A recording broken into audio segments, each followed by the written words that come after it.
2017 में एक बड़ी इंटरेस्टिंग रिपोर्ट आई थी जिसके अकॉर्डिंग मोदी सरकार ने कांग्रेस द्वारा लाई गई 23 बड़ी स्कीम्स को रीब्रांड करके दोबारा लॉन्च कर दिया। माने जो 23 स्कीम पहले से ही चली आ रही थी उनके बस नाम बदलकर उन्हें फिर से लॉन्च कर दिया और ऐसे दिखाया कि मानो कुछ नया ही लॉन्च हो रहा है। जैसा कि आप सबको पता है कि 2014 के बाद जिस तरीके से गोदी मीडिया और जिस तरीके से अपने मतलब कि जो भी अंधभक्त हैं वो किस तरीके से अपने बीजेपी सरकार को या कह सकते हैं 2014 के बाद कहते हैं कि भारत बदल ही सा गया है। तो देखते हैं कि कौन कौन सी भारत ने जो कौन कौन सी मोदी ने ऐसी काम है जो किए हैं जो सच में शायद काबिल तारीफ़ हो सकते हैं, और जो हमारी 2014 से पहले श्री मनमोहन सिंह की जो भी सरकार थी उन्होंने इसमें क्या किया। तो काफ़ी डिफरेंस है आज की इस वीडियो में। तो hello welcome to my YouTube channel, मैं आपका शमशेर। आई होप क्या सब लोग ठीक ठाक होंगे, अच्छे से होंगे।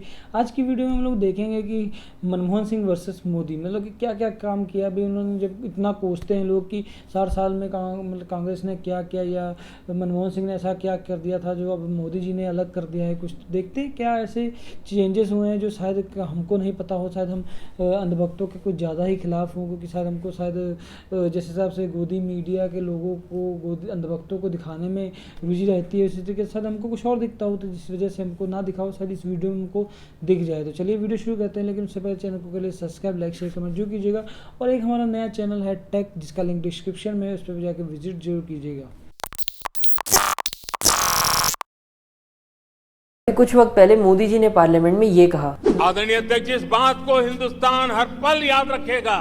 2014 के पहले का जो दशक था तो लॉस्ट डेकेड के रूप में जाना जाएगा। लॉस्ट डेकेड का मतलब होता है ऐसे 10 साल जिनमें देश की ग्रोथ हुई ही नहीं या जो पहले की ग्रोथ थी वो भी खराब हो गई। खैर ये तो हिस्ट्री डिसाइड कर लेगी कि कौन से 10 सालों को लॉस्ट डेकेड के रूप में देखा जाएगा। लेकिन इस वीडियो में मैं डॉक्टर मनमोहन सिंह की सरकार में हुए कुछ कामों को याद दिलाना चाहता हूँ। तो 2017 में एक बड़ी इंटरेस्टिंग रिपोर्ट आई थी जिसके अकॉर्डिंग मोदी सरकार ने कांग्रेस द्वारा लाई गई 23 बड़ी स्कीम्स को रीब्रांड करके दोबारा लॉन्च कर दिया। माने जो 23 स्कीम पहले से ही चली आ रही थी उनके बस नाम बदलकर उन्हें फिर से लॉन्च कर दिया और ऐसे दिखाया कि मानो कुछ नया ही लॉन्च हो रहा है। इन स्कीम्स में प्रधानमंत्री आवास योजना है, इसे पहले इंदिरा आवास योजना कहा जाता था। जन धन योजना, इसका नाम पहले basic savings bank deposit account था। प्रधानमंत्री जन औषधि योजना, इसका नाम पहले जन औषधि स्कीम था। प्रधानमंत्री उज्ज्वला योजना, इसका नाम पहले free LPG connection to BPL families था। बेटी बचाओ बेटी पढ़ाओ योजना, इसका नाम पहले national girl child day programmes था। स्वच्छ भारत अभियान, इसका नाम पहले निर्मल भारत अभियान था। इस तरह की तमाम स्कीम्स के बस नाम बदलकर इन्हें रीलॉन्च कर दिया। शशि थरूर ने इस पर ट्वीट भी किया था कि मोदी सरकार को सिर्फ नेम चेंज करना आता है, गेम चेंज करना नहीं। लेकिन इस पूरी एक्सरसाइज से एक बड़ी इंटरेस्टिंग चीज हुई। द वायर की इस रिपोर्ट ने दिखाया कि मोदी सरकार ने जो धूमधाम से कांग्रेस की एग्जिस्टिंग स्कीम्स के नाम बदलकर रीलॉन्च किया था उससे असल में इन स्कीम्स के लाभार्थी बढ़ गए, क्योंकि लोगों में इन स्कीम्स के प्रति अवेयरनेस बढ़ गई। हम सब जानते हैं कि मोदी सरकार को और कुछ आए चाहे ना आए लेकिन वो इवेंट मैनेजमेंट बहुत तगड़ा करते हैं। ये 3 एक्ट्स देखो, इनसे करोड़ों लोगों को डायरेक्टली फायदा पहुंचा है। पहले आरटीआई की बात कर लेते हैं। तो आरटीआई का पूरा नाम है राइट टू इन्फॉर्मेशन। इसे 2005 में डॉक्टर मनमोहन सिंह की सरकार में लागू किया गया था। इस एक्ट से पहले मंत्री और अफसर लोग हर रिपोर्ट को कॉन्फिडेंशियल बोलकर बताते ही नहीं थे, लेकिन आरटीआई से देश के हर व्यक्ति को ये हक मिल गया था कि वो किसी भी पब्लिक अथॉरिटीज से कैसी भी इंफॉर्मेशन मांग सकते हैं। पब्लिक अथॉरिटीज में आपकी लेजिस्लेटिव, एग्जीक्यूटिव और जुडिशरी तीनों ही आते हैं। माने आप सरकार से या सरकार के किसी भी डिपार्टमेंट से प्लस अदालतों से भी इंफॉर्मेशन मांग सकते हो और उन्हें 30 दिन के अंदर अंदर इंफॉर्मेशन देनी होगी। लेकिन कुछ डिपार्टमेंट्स को आरटीआई के दायरे से बाहर रखा गया है। इसमें मेनली हमारी डिफेंस, सिक्योरिटी और इंटेलिजेंस एजेंसीज हैं, और ये सही भी है क्योंकि ऑब्वियसली इनके पास काफ़ी सेंसिटिव इन्फॉर्मेशन होती है जिसका इजीली मिसयूज किया जा सकता है। पहले आरटीआई के दायरे में पॉलिटिकल पार्टीज भी आती थी, लेकिन 2013 में एक अमेंडमेंट करके पॉलिटिकल पार्टीज को आरटीआई के दायरे से बाहर कर दिया गया।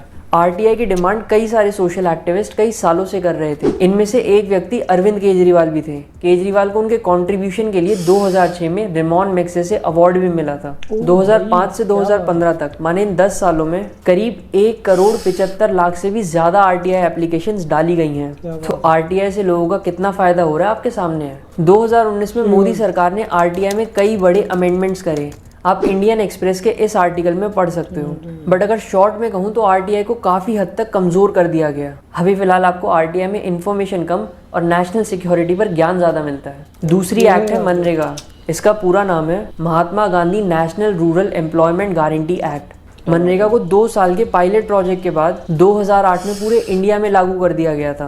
ये एक्ट बेसिकली गांव में रहने वाले लोगों को रोजगार की गारंटी देता है। माने हर परिवार से एक व्यक्ति को साल भर में 100 दिन का काम तो गारंटीड मिलेगा ही मिलेगा। इसमें मेल फीमेल दोनों काम कर सकते हैं और काम खत्म होने पर पैसा डायरेक्टली अकाउंट में आ जाता है। और अगर 15 दिन के अंदर अंदर आपको काम नहीं मिलता तो सरकार एक फिक्स्ड अमाउंट आपके अकाउंट में डाल देती है। वर्ल्ड बैंक ने अपनी वर्ल्ड डेवलपमेंट रिपोर्ट 2014 में मनरेगा के इनिशिएटिव को stellar example of rural development बताया था। हालांकि जब नरेंद्र मोदी प्रधानमंत्री नहीं बने थे तब उन्होंने अपनी एक रैली में कहा था कि मनरेगा को मनमोहन सिंह के सबसे बड़े फेलियर के रूप में जाना जाएगा। लेकिन सच तो ये है कि डीमोनेटाइजेशन, जीएसटी और लॉकडाउन की वजह से जब हमारा जीडीपी ग्रोथ रेट लगातार नीचे जा रहा था उस वक्त मनरेगा ने रूरल इकोनॉमी को बचाए रखा। आज के वक्त में बीजेपी वाले मनरेगा की तारीफ करते नहीं थकते, बट स्टिल पिछले 2 साल से मनरेगा का बजट लगातार कम किया जा रहा है। वहीं दूसरी तरफ गरीब कल्याण अन्न योजना को लगातार एक्सटेंड किया जा रहा है। क्योंकि फ्री राशन देने की वजह से ज्यादा पॉलिटिकल फायदा होगा, ज्यादा वोट मिलेंगे एज कम्पेयर टू मनरेगा। ये मैं नहीं कह रहा हूँ, लोग ऐसा मानते हैं। तीसरा है फूड सिक्योरिटी एक्ट। इसे 2013 में लागू किया गया था। इसके अकॉर्डिंग देश की 2/3 पॉपुलेशन माने 75% रूरल एरियाज और 50% अर्बन एरियाज एलिजिबल होंगे सब्सिडाइज्ड राशन के लिए।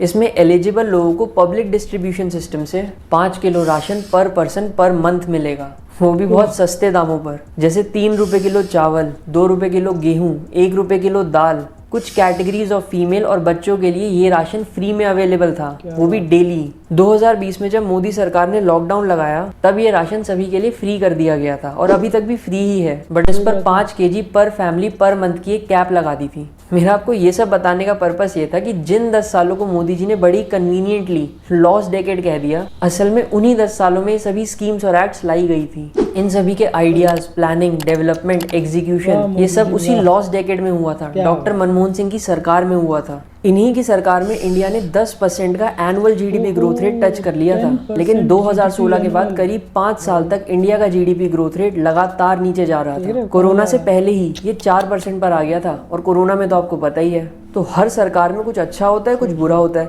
लेकिन ये कह देना कि पूरे के पूरे 10 साल ही बर्बाद हो गए, ये तो अनभक्तों वाली सोच है। 2004 से 2014 तक डॉक्टर मनमोहन सिंह की सरकार ने कई सारे विकास के काम किए हैं, लेकिन क्या कभी भी आपने उनको थैंक यू मांगते हुए देखा है? जैसे मोदी जी मांगते हैं वैक्सीन्स के लिए, सिलेंडर्स के लिए। अटल बिहारी वाजपेयी जी ने एक बड़ी अच्छी बात कही थी कि छोटे मन से कोई भी बड़ा नहीं बन सकता। I honestly believe that history will be kinder to me than the contemporary media or for that matter the opposition parties in parliament. तो आपको इस वीडियो को देख के लग ही गया होगा कि हमारे मोदी जी कितने बड़े देशभक्त हैं और हमारे मनमोहन सिंह जी जो अपने जो पॉलिटिक्स काल में, जो भी पॉलिटिक्स टाइम में उन्होंने क्या क्या ऐसा देश के लिए किया जिससे कि हमारी जो एनुअल जीडीपी थी वो 10% पे पहुंच गई। और जो मोदी जी हैं वो हमारी जीडीपी को 7% तक कर ले आया, जब कोरोना से पहले 4% तक ले आए थे। तो आप सोच सकते हैं ना कितना अच्छा कर रहे हैं हमारे मोदी जी। क्या जिस हिसाब से मोदी जी भाषण देते रहते हैं ना कि मनमोहन सिंह या इन्होंने कहा कुछ नहीं किया, ये वो, इन्होंने क्या किया? 23 जो उनकी नीतियाँ थी उनको कॉपी पेस्ट करके, उनको रीयूज़ करके उनको फिर से रिप्रेजेंट कर दिया। वाह, मतलब कि वो ऑलरेडी चल रही थी, उनको ऐसे रिप्रेजेंट किया। आपको पता ही है भाई हमारा मोदी जो मीडिया है वो किस तरीके से रिप्रेजेंट करता है, वो किस तरीके से मार चाटुकारिता की हदें पार करके बिल्कुल लग जाता है उनके पीछे कि भाई मोदी जी ने फलाना कर दिया, मोदी जी ने ऐसे कर। भाई किया क्या? इतना चिल्लाने से क्या फ़ायदा? किया क्या? मुद्दे की बात है, देश का ऐसा कोई काम बताइए जो उसने भला किया। अभी 23 ऐसी जो भी हैं जिसकी वजह से जो मनमोहन सिंह की या कांग्रेस सरकार की थी वो नीतियां जो उनको कॉपी करके आपने रिप्रेजेंट कर दिया है। और क्या किया आपने? आप बस मोदी जी जो है उनकी नीतियों को रिप्रेजेंट करते हैं नाम बदल के, और योगी जी हमारे जो है वो जो है जगहों के नाम बदल के रिप्रेजेंट कर देते हैं। वाह भाई, ये काम हो रहे हैं बस देश में और यही राजनीति रह गई आज की। और फ्री का राशन बांटना तो बस मोदी जी से ही कोई सीख सकता है, ताकि उनको वोट मिलेगा, फिर उनकी वोट बैंक बनती है ना फ्री के राशन से। तो वो आप सबको पता है किस तरीके से। और मीडिया जो हमारा वो तो अपना सबको घर बुरिया बिस्तर लेके वो बस मोदी जी की चाटुकारिता में लगे हुए हैं।